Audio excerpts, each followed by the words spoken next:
आप घर में आराम कर रहे हो, अचानक से आप पर 5000 मिसाइल्स लॉन्च कर दिया जाए तो आपका रिएक्शन क्या होगा? आपको मेरी बातें मजाक लग रही होंगी, लेकिन एक ऐसा भी देश है जहां पे ये सारी चीजें नॉर्मल हैं। वहां पर जंग, कत्लेआम, रेप्स, किडनैपिंग्स, आर्म्स डीलिंग ये सब कॉमन है। देश का पीएम जब स्टेट ऑफ वॉर डिक्लेयर कर दे तो देश और देशवासी दोनों संकट में हैं। लाखों जानों का कारण सिर्फ 35 एकड़ की जमीन है। इसका विवाद ज्ञानवापी मस्जिद की तरह ही है। अमेरिका क्यों कर रहा है इस देश को सपोर्ट? 7 अक्टूबर का दिन आपके लिए नॉर्मल गुजरा होगा, लेकिन इजराइल में मौत का कोहराम छाया हुआ था। और सस्पेंस क्रिएट ना करते हुए स्टार्ट करते हैं आज का वीडियो। नमस्कार दोस्तों, आपका अपने चैनल द्विश फैक्ट्स में फिर से स्वागत है। इजराइल पीएम बेंजामिन नेतन्याहू ने डिक्लेयर कर दिया we are in war. Israel को इंडिपेंडेंसी 14 अगस्त 1948 को मिली थी। उसी के कुछ महीने पहले भारत को 15 अगस्त 1947 में इंडिपेंडेंसी मिली थी।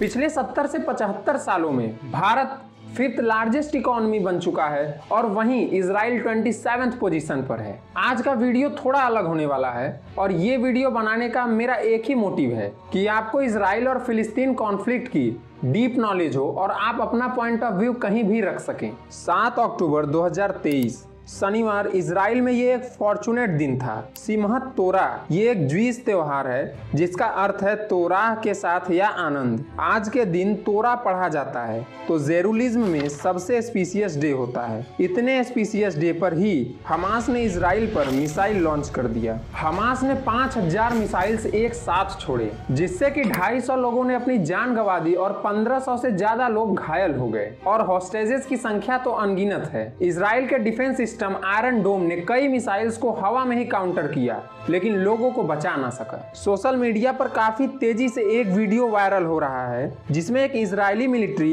लेडीज ऑफिसर को होस्टेज बनाया गया, उन्हें मारा गया और बिना कपड़ों के उनको सड़क पे चलाया जा रहा है। लेकिन सबसे बड़ा सवाल आता है, हमास को सपोर्ट कौन कर रहा है? अगर आप इजराइल और फिलिस्तीन का मैप ध्यान से देखेंगे तो ये जो गाजा पट्टी है, मेनली हमास ग्रुप यहीं पर रहता है। इसके पीछे समुद्र है और आगे के साइड इजराइल और दूसरी तरफ इजिप्ट है। यहाँ से इसको हथियार आएगा नहीं तो ये इतने बड़े पैमाने में हथियार ला कहां से रहा है? वैसे तो हमास को मदद देने वाले देशों की लिस्ट लंबी है, लेकिन इसमें सबसे ऊपर ईरान, कतर और टर्की का नाम आता है। इसका कोई ऑफिशियल डेटा तो नहीं है, लेकिन अनऑफिशियली यही है। ये युद्ध नहीं है, ये एक धर्म युद्ध है। ये वॉर 50 साल पहले हुए युम कुप्पुर वॉर की याद दिलाता है। हमास की ही तरह इजिप्ट और सीरिया ने मिलकर इजराइल पर अटैक किया था, लेकिन ज्यूइश लोगों की दिलेरी की वजह से इजराइल ये वॉर जीत जाता है और इजराइल के जंग जीतने में कहीं न कहीं अमेरिका का भी बहुत बड़ा योगदान था। ये तो बात हो गई थोड़ी पास्ट की। अब आते हैं प्रेजेंट में।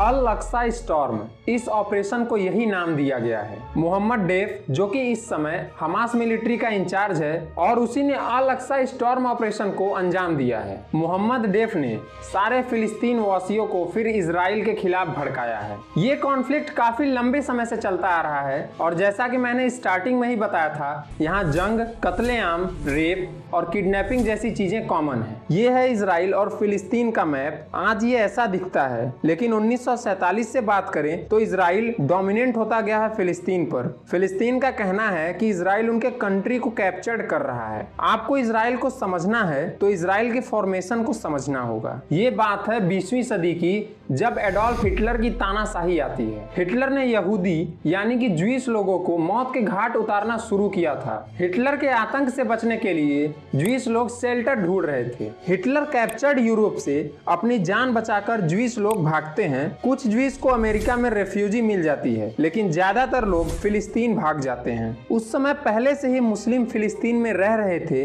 तब उस समय फिलिस्तीन पे ब्रिटेन राज कर रहा था। स्टार्टिंग में ब्रिटिश गवर्नमेंट ज्यूइश लोगों को फिलिस्तीन में आने देती है, लेकिन बाद में उनको आने से रोक दिया जाता है और यही कारण बनता है इजराइल नेशनल मूवमेंट का। लगभग 1940 के आसपास फिलिस्तीन लोग भी अपनी एक खुद की कंट्री का मांग करते हैं। इस टाइम पे फिलिस्तीनी और ज्यूइश लोग एक ही कंट्री में हैं, जिसको कि ब्रिटिश गवर्न कर रहा था। और फाइनली 1948 में फिलिस्तीन और ज्यूइश लोगों को ब्रिटिश गवर्नमेंट ने अपनी कंट्री बनाने को फ्री कर दिया। कंट्री सेपरेशन का जिम्मा यूनाइटेड नेशन ने उठाया। यूएन ने एक सेपरेशन प्लान निकाला जिसमें कि 57% भाग ज्यूइश लोगों को दे दिया गया और बचा हुआ 43% भाग फिलिस्तीनी लोगों को मिला। जेरूसलम बहुत ही प्राचीन और ऐतिहासिक एरिया है। फिलिस्तीनी इसको अपनी राजधानी होने का दावा करते हैं। ज्यूइश, क्रिश्चियंस और मुस्लिम लोगों के लिए ये एक तीर्थ स्थल से कम नहीं है। आसान भाषा में अगर इसको कहें तो ज्ञानवापी मस्जिद कॉन्फ्लिक्ट। जैसे कि ज्ञानवापी मस्जिद को मुस्लिमों द्वारा दावा किया जाता है, वैसे ही जेरूसलम है। जेरूसलम को इंटरनेशनल कंट्रोल में रखा गया है और ज्यूइश लोगों को उनकी एक खुद की कंट्री मिल गई जिसको कि हम इजराइल के नाम से जानते हैं। डेविड बेन गुरियन इजराइल के पहले प्राइम मिनिस्टर बनते हैं। ज्यूइश लोगों के लिए बहुत ही गर्व की बात थी कि उनको एक खुद की इंडिपेंडेंस कंट्री मिल गई है। इस आजादी से इजराइल के लोग तो बहुत खुश थे, लेकिन धीरे धीरे काला बादल इजराइल के खुशी को बर्बाद करने के लिए आगे बढ़ रहा था। आजादी के कुछ समय बाद 1948 में the first Israel Arab war शुरू होता है। 5 देश मिलकर एक छोटे से देश पर हमला करते हैं जिसमें कि इजिप्ट, इराक, जॉर्डन, लेबनान और सीरिया इसमें शामिल थे। इजराइल के पास ये जंग लड़ने की एक ही वजह थी, आजादी जीवन की, क्योंकि ज्यूइश लोगों ने उनके साथ होने वाले बर्ताव को हिटलर के राज में ही देख लिया था। इस वॉर में एक न्यूली डेवलप्ड कंट्री को 5 वेल सेटल्ड कंट्री से लड़ना था, पर इजरायलियों के हौसले की दाज देनी होगी। उन्होंने ये वॉर लड़ी और अरब देशों को डिफीट भी किया और इसी के साथ the first Arab Israel war पे इजराइल विक्ट्री करता है। इसके बाद फिर सेकेंड अरब इजराइल वॉर होता है जो कि 6 दिनों तक चलता है और इस वॉर को भी इजराइल बड़ी आसानी से जीत जाता है। ये वॉर जीतकर और कई एरिया को इजराइल कैप्चर कर लेता है। फिलिस्तीन अपना खुद का एक देश चाहता है। 1964 में PLO यानी फिलिस्तीन लिबरेशन ऑर्गेनाइजेशन का फॉर्मेशन होता है जिसका मेन एम हथियार उठाकर देश की आजादी है। आगे चलकर ये फिलिस्तीनियों के ऑफिशियल रिप्रेजेंटेटिव बनते हैं। PLO के बाद 1987 में हमास का फॉर्मेशन होता है। हमास के फॉर्मेशन के बाद फिलिस्तीन में 2 ग्रुप का कंट्रोल होता है, हमास और PLO। 2007 में हुए इलेक्शन में हमास PLO पार्टी को हराकर इलेक्शन जीत जाता है जिसमें कि हमास 132 में से 74 सीटों से जीत हासिल करता है और PLO जिसका नाम फतेह होता है उसको कुछ माइनर वोटों से हराकर हमास अपना कंट्रोल स्टार्ट कर देता है। इलेक्शन खत्म होने के बाद फिलिस्तीन में सिविल वॉर देखने को मिला था।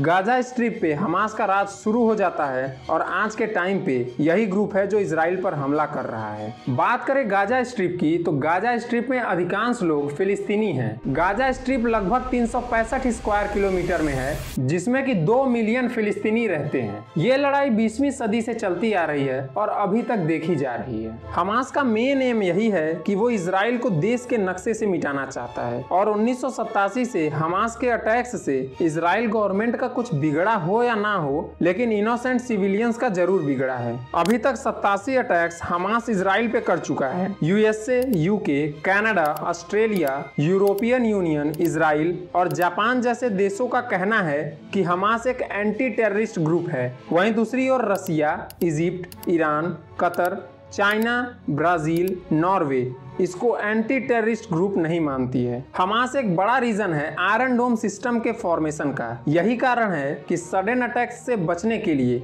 इजराइल ने अपना एंटी एयर डिफेंस सिस्टम बनाया हुआ है, आयरन डोम। ये एक एंटी एयर डिफेंस सिस्टम है जो कि 2011 में इजराइल ने लॉन्च किया था। आयरन डोम रॉकेट्स और मिसाइल को जमीन पे आने से पहले ही उसे मिड एयर में डिस्ट्रॉय कर देता है। 2012 के इजराइल और गाजा वॉर में इस सिस्टम ने 85% मिसाइल्स को एयर में ही डिस्ट्रॉय कर दिया था। मोज़ैद जो कि इजराइल का एक बेहद ही खास डिटेक्टिव एजेंसी है, वो भी फेल रहा इस अटैक को डिटेक्ट करने में। इजराइल के इतने डेवलप्ड और स्मार्ट बैरियर्स क्यों फेल हो गए इस वॉर को डिटेक्ट करने में? BCC न्यूज के अनुसार एक मेजर इन्वेस्टिगेशन स्टार्ट है इस पर। द टाइम्स ऑफ इजराइल के इस आर्टिकल के अनुसार इजिप्ट ने बार बार इजराइल को यह वार्निंग दिया था कि कुछ बड़ा होने वाला है, पर इजराइल द्वारा इसको इग्नोर किया गया। आज तक इजराइल इतना सारा युद्ध लड़ चुका है, वीडियो पॉज करके आप देख सकते हैं। भारत, फ्रांस, UK सहित कई देशों ने इजराइल को सपोर्ट किया है और उनके राइट टू डिफेंड को बढ़ावा दिया है। इजराइल ने हमास पे काउंटर अटैक करना शुरू कर दिया है और गाजा हेल्थ मिनिस्ट्री ने बताया बताया है कि 680 फिलिस्तीनियों ने जान गंवा दी है इजराइल एयर स्ट्राइक से। आपको क्या लगता है, क्या इजराइल ये वॉर जीत पाएगा? क्या होगा इस जंग का परिणाम? कब तक चलेगा ये जंग? इजराइल की हिस्ट्री को एक वीडियो में एक्सप्लेन करना मुश्किल है, क्योंकि अभी तक आप लोगों ने इजराइल के 75 साल पुरानी हिस्ट्री को देखा, लेकिन इजराइल की हिस्ट्री 1000 साल पुरानी है। इसका फुल डिटेल वीडियो बहुत ही जल्द आने वाला है। अगर आपको ये वीडियो पसंद आया तो वीडियो को लाइक करें, शेयर करें और हमारे चैनल को सब्सक्राइब करें। मिलते हैं आपसे अगले वीडियो में, तब तक के लिए जय श्री राम।